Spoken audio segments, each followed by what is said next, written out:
दोस्तों स्टडी 91 के online platform में आप सभी का बहुत बहुत स्वागत है। दोस्तों आज आप सभी के समक्ष फिजिक्स यानी भौतिक विज्ञान में अपनी अगले लेक्चर को लेकर हाजिर हूं और आज हमारा 464 नंबर का लेक्चर है।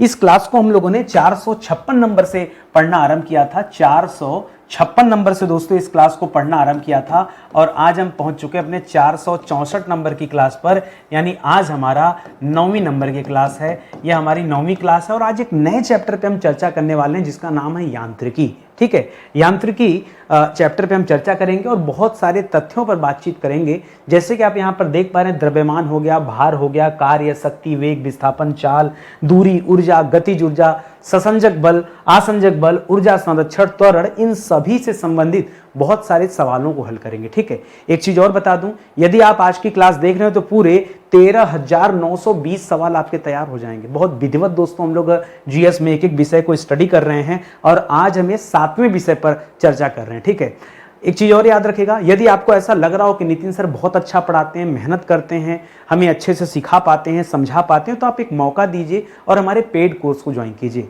पेड कोर्स को जिस दिन आपने पढ़ लिया ना, उस दिन आपको आनंद ही आ जाएगा, मजा ही आ जाएगा, क्योंकि पेड कोर्स की तुलना आप कर ही नहीं सकते। ठीक है, गजब की क्लास है। हर एक पेड कोर्स में मैंने डेमो क्लास दे रखा है। पहले आप डेमो देखें, सेटिस्फाई होइए, अच्छा लगे तो परचेज कीजिए, अन्यथा कोई बात नहीं। ठीक है, बहुत कम ऐसे प्लेटफॉर्म हैं जो डेमो आपको अवेलेबल कराते हैं। डेमो में क्या होता है ना, बच्चा डर भी जाता है, हो सकता है क्लास अच्छी ना हो तो क्लास ना ज्वाइन करे, इसलिए बहुत सारे लोग डेमो देते तक नहीं है। मैं सोचता हूँ डेमो इसलिए देना पसंद करता हूँ कि भाई बच्चे को समझ में आएगा तो उसका पैसा वसूल, अगर समझ में नहीं आएगा तो भैया उसका पैसा तो डूब गया और समय भी बर्बाद हो गया। इसलिए मैं चाहता हूं पहले आप डेमो देखिए, पसंद आए तो क्लास ज्वाइन कीजिए, अन्यथा कोई जोर जबरदस्ती नहीं है। ठीक है, तो चलिए आज की क्लास स्टार्ट करते हैं। ध्यान देंगे आप सभी, आज हमारा 464 नंबर की क्लास है और 13,920 सवाल हमारे आज कंप्लीट होने वाले हैं।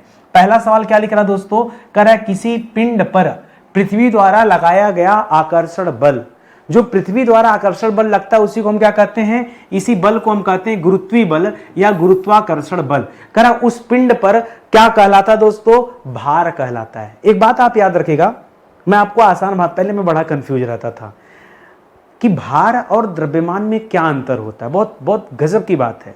द्रव्यमान मास को कहा जाता है, भार वेट को कहा जाता है, लेकिन अंतर क्या है देखिए। आपको मान लीजिए आपने अपना वजन किया, मान लीजिए मैंने अपना वजन किया, मेरा वजन है 75 kg। ठीक है, आपको क्या लगता है कि मेरा सच में वजन 75 किलो है? आप कहेंगे सर तराजू पे तौला है, 75 लिखा है तो होगा ही 75 kg। हो सकता है तराजू अच्छा खराब हो, आधा किलो 1 किलो का फर्क आ सकता है। ये पूछने का तात्पर्य नहीं है। तात्पर्य ये है कि जैसे हम कोई वस्तु ये ऊपर की ओर फेंकते हैं तो पृथ्वी के गुरुत्वाकर्षण बल के कारण ये वस्तु नीचे गिर जाता है, उसी तरह से हमारे शरीर पर पृथ्वी का गुरुत्वाकर्षण बल काम कर रहा है और साथ ही साथ ये वायुमंडल का भार भी हमारे ऊपर पड़ा हुआ है। इस वजह से सारा वेट जोड़ करके हमारा वेट 75 kg है।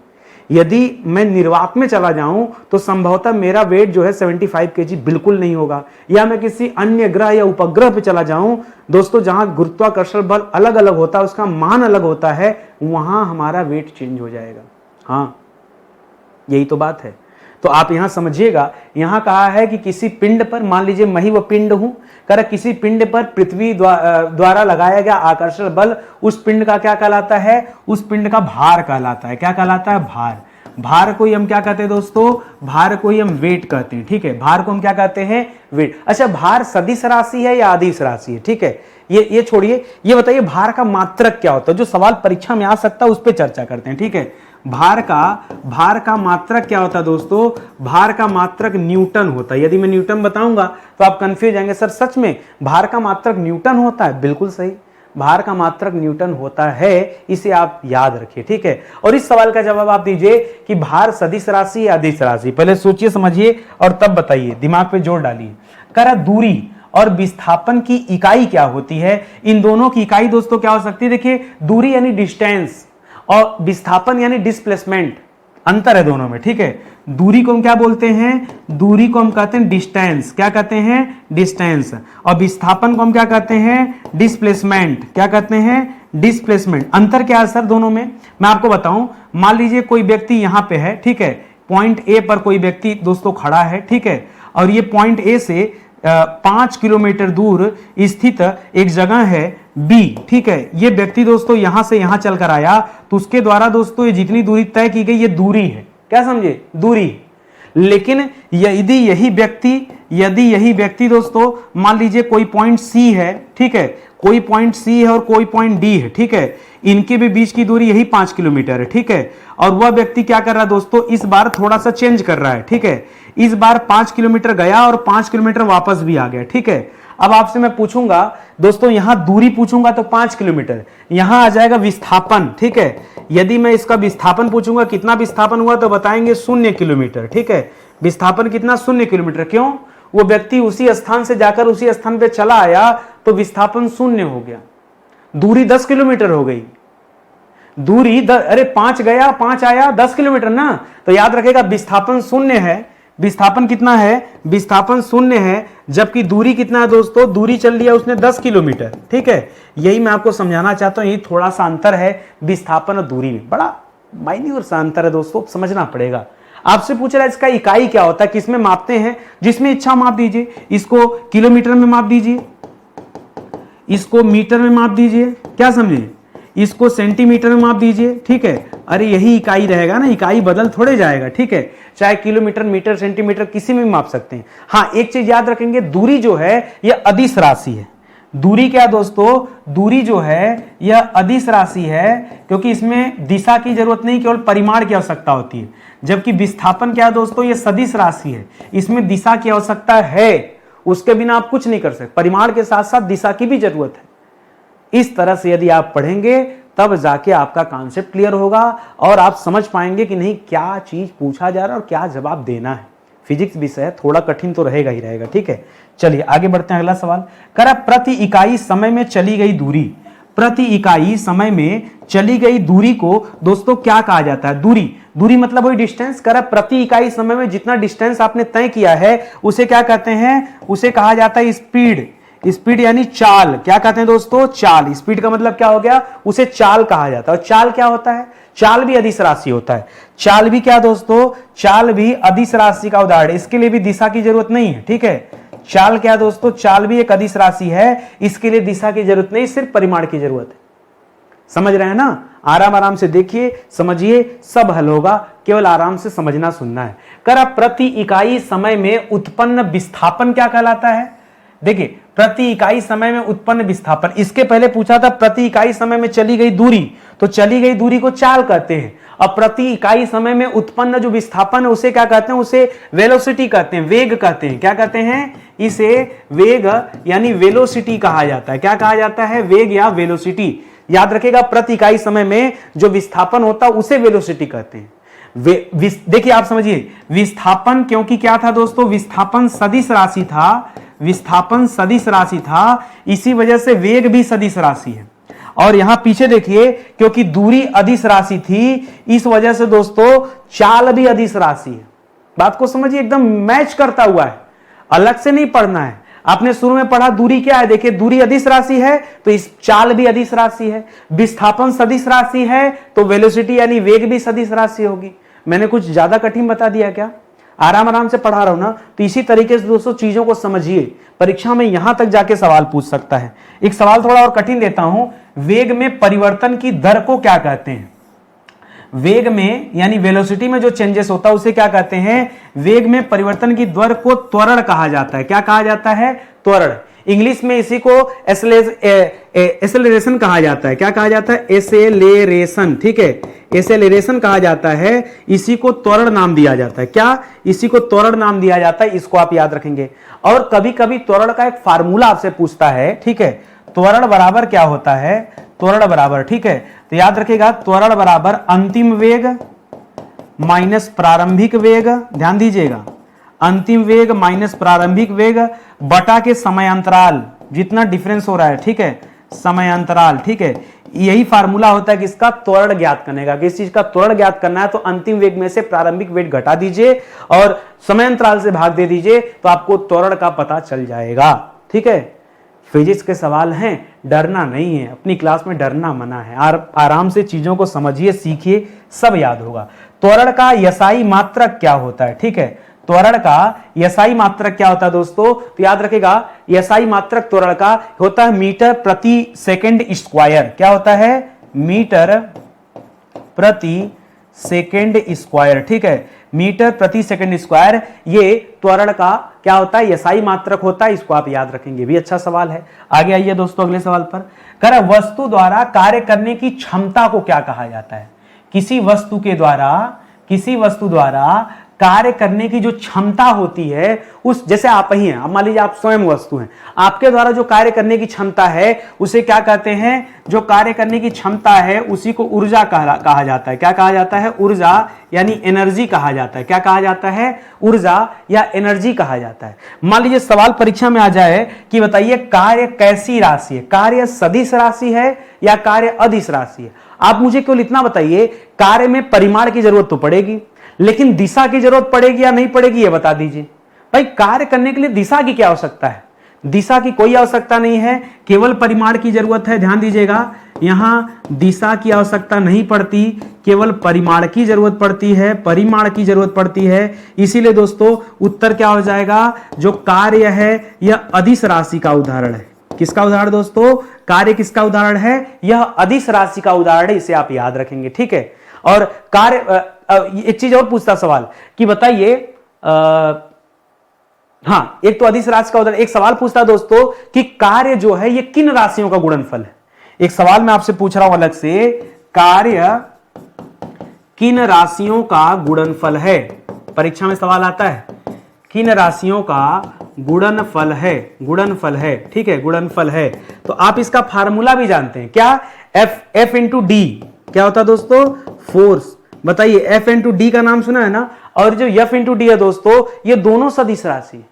ये दोनों दोस्तों सदिश राशियां होती हैं। ठीक है, खैर बहुत ज्यादा मैं चला जाऊंगा, आप कंफ्यूज जाएंगे, आगे हम लोग चर्चा करेंगे इस पर। ठीक है, आगे देखिए, कार्य का एसआई मात्रक क्या होता है? बता दीजिए, कार्य का एसआई मात्रक क्या होता है? तो कार्य का एसआई मात्रक होता है जूल, या तो न्यूटन मीटर होता है या जूल होता है। तो दोनों को आप याद रखेगा, कहीं कहीं पे कार्य का एसआई मात्रक जूल लिखा होगा और कहीं कहीं पर कार्य का एसआई मात्रक न्यूटन मीटर लिखा होगा। प्रति मीटर नहीं, सिर्फ न्यूटन मीटर। ध्यान दीजिएगा, जब न्यूटन और मीटर लिखे ना तो हमेशा दोनों में मल्टीप्लाई होता है, और जब अगर प्रति लिख देगा तो प्रति का मतलब भाग हो जाता है। यहां न्यूटन मीटर होता है, न कि न्यूटन प्रति मीटर। इन सब बातों का ध्यान देंगे। ठीक है, तो ये हो जाएगा दोस्तों कार्य का एसआई मात्रक। समझ में आ गया ना?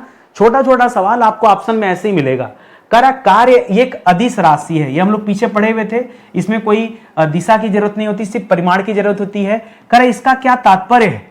कार्य एक अदिश राशि, इसका क्या तात्पर्य? पीछे बताया तो कि इसमें कोई दिशा की कोई जरूरत नहीं। इसका तात्पर्य क्या है? दिशा की जरूरत नहीं होती है, केवल परिमाण की जरूरत होती है। ठीक है, केवल परिमाण की जरूरत होती है, दिशा की जरूरत नहीं होती है, तो अदिश राशि हो गया। ठीक है, चलिए आगे बढ़ते हैं। जो पीछे पढ़ाया वही था, उसी को थोड़ा अलग तरीके से दे रहा है। आगे देखिए, वस्तु पर किया गया कार्य किस पर निर्भर नहीं करता? बड़ा अच्छा सवाल दे दिया दोस्तों।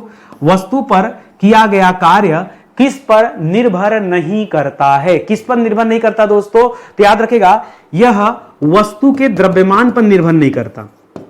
कभी भी ऑप्शन देना तो बताएगा वस्तु के द्रव्यमान यानी मास पर निर्भर नहीं करता। ठीक है, निर्भर नहीं करता। कार्य है तो है, उससे द्रव्यमान का क्या लेना देना। ठीक है, तो याद रखेगा मास पर निर्भर नहीं करता। एक लाइन में आप इसे याद रखेगा, बहुत अच्छा सा सवाल है, परीक्षा में इसी तरह का कोई ऑप्शन देगा। कार्य हुआ है ऐसा कहने के लिए कौन सी शर्त पूरी होनी चाहिए?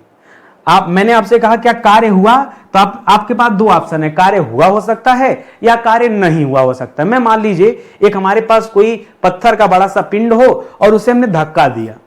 मैंने आपसे पूछा बताइए कार्य हुआ? यदि आपने धक्का नहीं दिया होगा, कोई कार्य नहीं किया होगा तो आप कहेंगे नहीं हुआ। यदि कार्य आपने किया होगा तो आप कहेंगे कार्य हुआ। तो ये पूछ रहा है कि कार्य हुआ है ऐसा कहने के लिए कौन सी शर्त पूरी होनी चाहिए? तो याद रखेगा वस्तु विस्थापित होनी चाहिए। विस्थापन का मतलब अपना स्थान छोड़ के वह वस्तु कहीं और चला। जैसे मान लीजिए पेन है, अगर कार्य हुआ तो ये पेन यहां से उठकर यहां चला है, विस्थापन। लेकिन पुनः मैंने इसी को यहीं पे रख दिया तो विस्थापन शून्य हो गया, तो उसे कार्य नहीं हुआ माना जाएगा। आपने अगर कार्य किया भी कि सामान उठा के यहां से यहां रखा और पुनः यहां से उठा के यहां रखा तो कार्य शून्य माना जाएगा। क्यों? विस्थापन नहीं हुआ ना। विस्थापन होना जरूरी है, इस बात को याद। विस्थापन माने समझ गए ना, पीछे मैंने बताया था ना, देखिए 5 किलोमीटर आया, 5 किलोमीटर गया, 0 हो गया। चला तो 10 किलोमीटर, तो दूरी तो 10 किलोमीटर की, विस्थापन 0 है। ये पेन मैंने यहां से उठा के यहां रखा, ये हो गया दूरी, लेकिन पुनः यहां रख दिया, हो गया विस्थापन 0। समझ रहे हैं? तो इसको समझिएगा, कार्य हुआ है ऐसा कहने के लिए कौन सी शर्त पूरी होनी चाहिए? तो याद रखेगा, एक लाइन में विस्थापन होना चाहिए। ठीक है, विस्थापन होना चाहिए। कार्य पूरा होने के लिए सबसे जरूरी टर्म क्या है दोस्तों? विस्थापन, सबसे जरूरी। डिस्प्लेसमेंट, बात समझ में आ गया ना? बहुत कठिन नहीं बता रहा हूं ना। अरे देखिए, मेरा पर्पज ये भी रहता है भाई आपको समझाना, और आपको याद भी होना चाहिए। मैं आऊँ और हवा में पढ़ाते जाऊँ और आपके पल्ले ना पड़े तो भी तो मज़ा नहीं आएगा। भाई आप कुछ सीखने आए हमसे ना, तो मैं सिखा पा रहा हूँ कि नहीं सिखा पा रहा हूँ, ये बहुत ज़रूरी है हमारे लिए। ठीक है, इतनी बात समझ में आ गई ना? मुझे उम्मीद है कि मैं बहुत आसान भाषा का प्रयोग कर रहा हूँ, आराम से समझ रहे होंगे। चलिए, करा जब कोई व्यक्ति दीवार को धक्का दे। अच्छा, इतना बलशाली तो होने क्योंकि दीवार को धक्का मार के गिरा दो। क्यों सर, कमजोर दीवार उतनी गिरा सकते हैं? हाँ, तब गिरा सकते हो। सवाल देखते हैं। करा जब कोई व्यक्ति किसी दीवार को धक्का दे लेकिन इसे विस्थापित करने में वह विफल रहे। देखिए, विस्थापित करने में अगर विफल है तो वही वाली बात होगी, धक्का दिया, हिला नहीं दीवार। अरे जब विस्थापन नहीं हुआ तो कार्य तो शून्य माना जाएगा ना। ऐसी स्थिति में क्या होगा दोस्तों? व्यक्ति द्वारा किया गया कार्य, व्यक्ति द्वारा किया गया कार्य शून्य माना जाएगा। शून्य माना जाएगा, चाहे उसने जितना भी बल प्रयोग किया हो, लेकिन ये कार्य दोस्तों शून्य माना जाएगा। ये माना जाएगा उसने कोई कार्य नहीं किया। यह माना जाएगा कि उसने कोई कार्य नहीं किया। समझ में आ गया ना? ठीक है, क्यों? कारण खाली एक है, विस्थापन नहीं हुआ। यदि वो दीवार गिर जाती, अपना स्थान छोड़कर 2-4 ईंटें भसक जाते हैं, तो कार्य हो जाता वहां। ठीक है, लेकिन विस्थापन नहीं हुआ। देखिए कारण क्या दोस्तों? विस्थापन मस्ट है, बिना विस्थापन के कार्य नहीं माना जाएगा। करा कार्य किस पर निर्भर नहीं करता? तो याद रखें दोस्तों, 2 सवाल है, किस पर निर्भर करता है और किस पर निर्भर नहीं करता। ये 2 चीज आपसे खूब परीक्षा में पूछता है। ठीक है, किस पर निर्भर नहीं करता है। ठीक है, नहीं करता है। तो याद रखें दोस्तों, किस पर निर्भर करता है? यह कार्य जो है ना, यह विस्थापन पर निर्भर करता है। और किस पर निर्भर नहीं करता? तो द्रव्यमान पर निर्भर नहीं करता। ठीक है, ये 2 चीजें ना एकदम रट लीजिए, चाहे जैसे भी रट लीजिए, क्योंकि परीक्षा में आता है तो जबरदस्त आता है। एक चीज और आता है, किस पर निर्भर नहीं करता? द्रव्यमान पे भी निर्भर नहीं करता, यह संवेग पर निर्भर नहीं करता। ये 2-3 चीजें ना परीक्षा में देखा हूं बार बार पूछा जाता है। पता नहीं एग्जामिनर आपको बेवकूफ समझता है या कमजोर समझता है, लेकिन ये सवाल ना बार बार आता है। अरे पीछे दिया था मैंने ना कि कार्य, दिखा देता हूं आपको, पीछे मैंने दिया था कि कार्य किस पर निर्भर नहीं करता। देखिए, वस्तु पर किया गया कार्य किस पर निर्भर नहीं करता? वस्तु के द्रव्यमान पर निर्भर नहीं करता, वस्तु के मास पर निर्भर नहीं करता। ये तो पीछे मैंने समझाया आपको। ठीक है, वही सवाल अभी आपके सामने पुनः दे रहा है।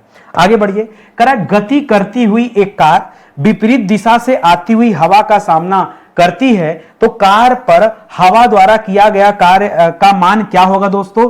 एक चीज हमेशा याद रखिए, एक गाड़ी चल रही है ऐसा एक दिशा में, और इधर से हवा बह रहा है, दोनों एक दूसरे से टकरा रहे हैं। यदि विपरीत दिशा की बात आए तो हमेशा ऋणात्मक मान होगा, यदि एक दिशा की बात आए तो धनात्मक मान होगा। बस यही आप याद रखना। यहां मामला क्या है? क्योंकि यहां विपरीत दिशा से हवा आ रही है, इसलिए मान क्या हो जाएगा? ऋणात्मक हो जाएगा। बस इतना ही आपको ध्यान देना है। इससे ज्यादा पढ़ेंगे ना कंफ्यूज हो जाएंगे। मुझे आपको क्या बताना है? पीएचडी नहीं कराना है, मुझे परीक्षा में आए हुए प्रश्न का उत्तर सही कराना है। और उत्तर के लिए जो महत्वपूर्ण ट्रिक हो सकता है वो मैं आपको बता रहा हूं। कभी भी विपरीत दिशा का मामला हो तो हमेशा याद कर लीजिए ऋणात्मक मान होगा, काम खत्म। यदि विपरीत का मामला नहीं है तभी दोस्तों धनात्मक कीजिएगा, अन्यथा ऋणात्मक ही उत्तर होगा। ज्यादा सोचना विचारना नहीं। दोस्तों अभी तक मैंने कुल 6 विषय आपको पढ़ा दिया, विधिवत पढ़ा दिया 6 विषय, इसमें कुछ बचा नहीं है। ठीक है, पूरा प्राचीन भारत का इतिहास, मध्यकालीन भारत का इतिहास, आधुनिक भारत का इतिहास, इसी तरह से भारत का जो भारतीय संविधान है, राज्य व्यवस्था है, इसी तरह विश्व का भूगोल और भारत का भूगोल, ये सब दोस्तों मैंने आपको पढ़ा दिया। इसमें कहीं कुछ नहीं बचा। अब दोस्तों हम लोग फिजिक्स पढ़ने के लिए आ चुके हैं। तो अभी मेरी जो क्लास चल रही है फिजिक्स वाली क्लास चल रही है। जो अभी हम फिजिक्स में कवर कर रहे हैं, ये फिजिक्स में क्या कवर कर रहे हैं तो एक बार इसके बारे में जान लीजिए। फिजिक्स यानी जो हमारा भौतिक विज्ञान है दोस्तों, फिजिक्स इसे हम लोगों ने पढ़ना शुरू किया 456 नंबर से, ठीक है, और पढ़ते पढ़ते हम पहुंच गए अपने 464 नंबर पे।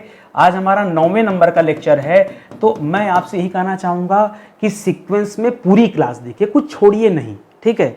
बहुत विधिवत आपको पढ़ा रहा हूं, कहीं कुछ भी नहीं छूटेगा।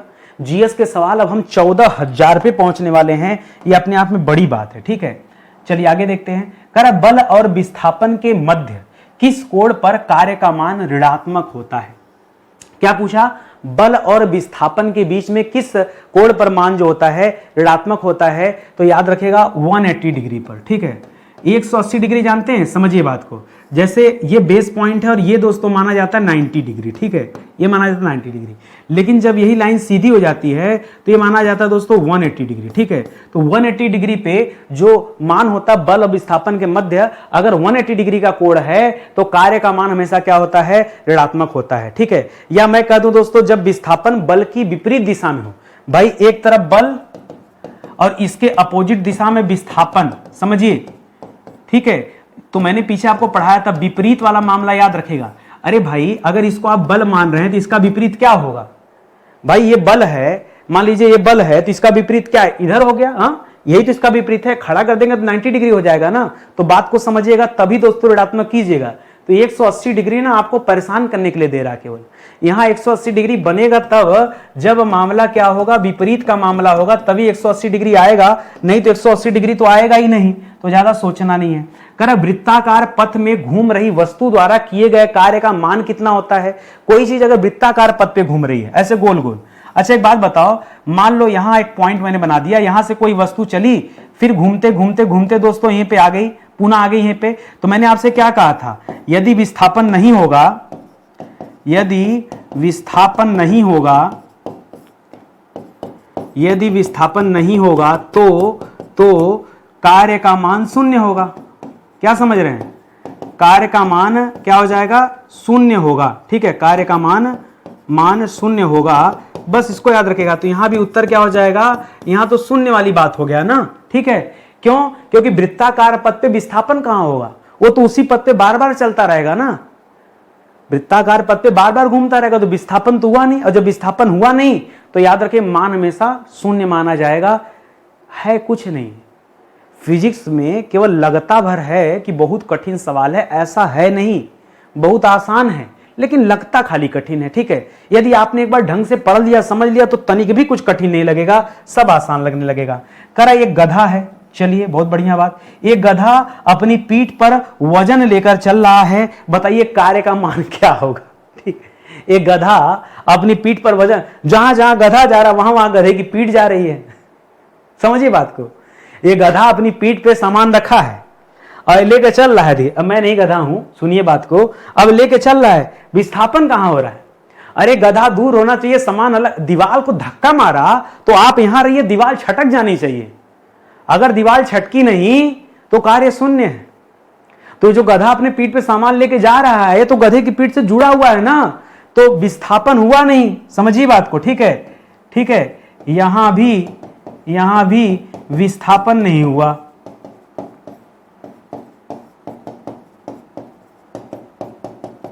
तो कार्य का मान शून्य होगा। अच्छे लोग ना इस चीज को समझ नहीं पाते यदि समझाने वाला ढंग से समझा ना पाए। यदि मैं आपको समझा पा रहा हूं, मामला विस्थापन का है मेरे मित्र, कुछ नहीं है। ये पेंसिल थी, उठा के फेंक दिया मैंने, ठीक है, और जाके वहां गिरी, विस्थापन हो गया, कार्य हो गया। नहीं अगर फेंक पाया, पेंसिल इसी हाथ से चिपकी रह गई, फेंका फिर भी हाथ में, तो विस्थापन नहीं है। भले हाथ घुमाया, कार्य किया, लेकिन कार्य का मान शून्य है।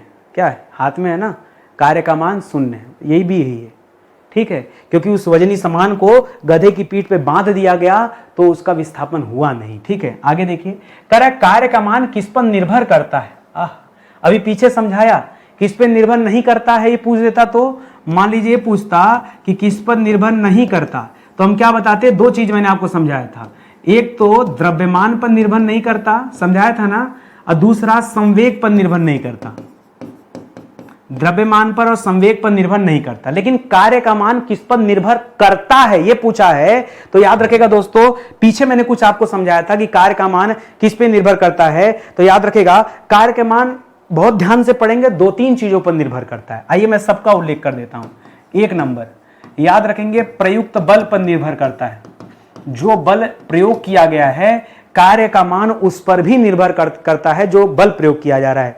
इसके अलावा कार्य का मान जो सबसे इंपॉर्टेंट है वह विस्थापन, वस्तु का विस्थापन हुआ कि नहीं इस पे भी निर्भर करता है। तीसरा, बल एवं विस्थापन के बीच कोण, बल एवं विस्थापन के मध्य कोण, विस्थापन के मध्य कोण पर भी दोस्तों ये निर्भर करता है। ठीक है, अगर 180 डिग्री बन गया, विपरीत हो गया तो ऋणात्मक मान ना, ये सब पढ़ा आपने। तो ये 3 चीजों पे दोस्तों मोटी मोटा जो है निर्भर करता है कार्य का मान, तो इसको भी आप याद रखिएगा। ठीक है, आगे बढ़िए। करा एक ही पदार्थ के अणुओं के बीच कार्य करने वाला आकर्षण बल क्या कहलाता है? एक ही पदार्थ के अणुओं के बीच जो आकर्षण बल काम करता है इसको हम कहते हैं ससंजक बल। क्या कहते हैं? इसको हम कहते हैं ससंजक बल। क्या कहते हैं दोस्तों? ससंजक बल कहते हैं। इसको कोहेसिव फोर्स कहते हैं। ठीक है, कोहेसिव फोर्स कहते हैं, कोहेसिव, COHESIVE, कोहेसिव फोर्स। ठीक है, कोहेसिव फोर्स कहते हैं दोस्तों, इसे आप याद रखेंगे ससंजक बल, क्योंकि एक ही पदार्थ में एक ही प्रकार के अणु है इसलिए हम कह रहे हैं। और यही अगर कह दे कि भिन्न भिन्न पदार्थ, यहां एक ही पदार्थ था, यहां कह रहा भिन्न भिन्न पदार्थों के अणुओं के बीच कौन सा बल कार्य करता है? आकर्षण बल काम करता है। तो याद रखेगा ससंजक की जगह अब हो जाएगा आसंजक बल। क्या हो जाएगा? आसंजक बल, क्योंकि पदार्थ ही दोस्तों भिन्न भिन्न है इसलिए आसंजक बल हो जाएगा। इसे एडहेसिव फोर्स कहते हैं। क्या कहते हैं? Adhesive force. ठीक है, ठीक है, तो ये सब याद रखेंगे। अंतर केवल कितना है, अगर एक ही टाइप का पदार्थ है तो ससंजक बल, यदि भिन्न भिन्न प्रकार के पदार्थ हैं तो फिर आसंजक बल लगेगा। कुछ ऐसा बहुत डिफिकल्ट नहीं है, बहुत आसानी है। ठीक है, आगे बढ़िए। करा किस नियम के अनुसार ऊर्जा का न तो निर्माण होता है, न तो ऊर्जा का निर्माण होता है, न ही ऊर्जा का विनाश होता है, अपितु जो ऊर्जा है वो केवल एक रूप से दूसरे रूप में परिवर्तित हो जाती है। इसी को ऊर्जा संरक्षण का नियम कहते हैं। क्या कहते हैं? ऊर्जा संरक्षण का नियम। ठीक है, जैसे मैं बोल रहा हूं ना, तो देखिए कभी भी कोई भी ऊर्जा खत्म नहीं होती, ये खाली अपना रूप परिवर्तित करती है। ये केवल अपना रूप परिवर्तित करती, एक रूप से दूसरे रूप में चली जाती है। ठीक है, तो इसी को हम कहते हैं ऊर्जा संरक्षण का नियम, क्योंकि ऊर्जा न तो कभी उत्पन्न होती है और ना ही ऊर्जा का कभी ह्रास होता है, यानी विनाश होता है, समाप्ति होती है, बल्कि ऊर्जा खाली अपना रूप परिवर्तित करती है। अभी मैं आपको एग्जांपल दे देता हूं तो आपको समझ में आ जाएगा। ठीक है, जैसे मैं कहूं ये हमारा माइक्रोफोन है ना, मतलब ये माइक है ना, अभी मैं कुछ बोल रहा हूं, ध्वनि ऊर्जा है। ध्वनि ऊर्जा दोस्तों ये धीरे धीरे क्या हो रही है? इलेक्ट्रिक ऊर्जा में तब्दील हो जा रही है। भाई इलेक्ट्रिक ऊर्जा माइक में चली गई ना, आपको सुनाई दे रही, इलेक्ट्रिक ऊर्जा के रूप में फिर से बाहर आ रही है। ठीक है, तो ध्वनि क्या होता है दोस्तों? ये अपना ध्वनि ऊर्जा जो है केवल अपना रूप परिवर्तित कर रही है। करा उष्मा का अनुभव कराने वाले विकिरण को दोस्तों क्या कहा जाता है? जो उष्मा का अनुभव कराते हैं उसे अवरक्त विकिरण कहते हैं। क्या कहते हैं? उष्मा का अनुभव कराने वाले विकिरण को क्या कहा जाता है? उसे अवरक्त विकिरण कहा जाता है। कहां से ये वाला सवाल आ गया? चलिए कोई बात नहीं, आगे बढ़िए। करा आकर्षण के गुरुत्वाकर्षण बल के अभाव में रॉकेट पर प्रणोद दोस्तों क्या होता है? अपने आप में डिफिकल्ट से डिफिकल्ट सवाल है। यदि मैं यहां कह दूं कि रॉकेट का प्रणोद जो है स्थिर होता है, अब आपके सामने समस्या है कि सर रॉकेट का प्रणोद होता क्या है? पहले तो हमको यही नहीं पता और आप आगे बताए चल रहे हैं। ठीक है, तो याद रखिए रॉकेट प्रणोदन जो है यह एक मेथड है, यह एक प्रणाली है जो रॉकेट को शक्ति प्रदान करती है। ठीक है, यह प्रणोदन क्या है दोस्तों? याद रखेगा प्रणोदन, ठीक है, एक ऐसी प्रणाली है जो रॉकेट को शक्ति प्रदान करती है ताकि वह उड़ सके। उसी को क्या कहते हैं? उसी को प्रणोदन कहते हैं। ठीक है, और आप जानते हैं कि रॉकेट के पीछे से जो उष्मा निकलती है दोस्तों रॉकेट को आगे धकेलती, तभी इतनी स्पीड से दोस्तों ये रॉकेट जो है आगे बढ़ता है। इस तथ्य को भी आप ध्यान में रखिएगा। ठीक है, आगे बढ़ते हैं। कार्य करने की दर को दोस्तों क्या कहा जाता है? बहुत सोच समझ के बताइएगा। कार्य करने की दर को क्या कहा जाता है? तो कार्य करने की दर को शक्ति कहा जाता है, पावर। ठीक है, कार्य करने की दर क्या कहलाती है दोस्तों? शक्ति कहलाती, शक्ति। ठीक है, ऊर्जा नहीं, ऊर्जा अलग हो जाएगा, ये शक्ति है। करा कौन सी भौतिक राशि बल और वेग के गुणनफल के बराबर होता है। ठीक है, बल और वेग के गुणनफल के बराबर दोस्तों एक कौन सी भौतिक राशि होती है? तो ये जो शक्ति बोल रहे हैं यही। ठीक है, शक्ति किसके बराबर होती है? तो याद रखिएगा बल और वेग के गुणनफल के बराबर होती है यहाँ पे। और शक्ति का एसआई मात्रक क्या होता है? तो शक्ति का एसआई मात्रक होता है वाट। क्या होता है दोस्तों? शक्ति के दो एसआई मात्रक होते हैं। एक एसआई मात्रक होता है वाट जो सबसे ज्यादा पूछा जाता है परीक्षा में, और एक एसआई मात्रक होता है प्रति सेकंड जूल। क्या होता है?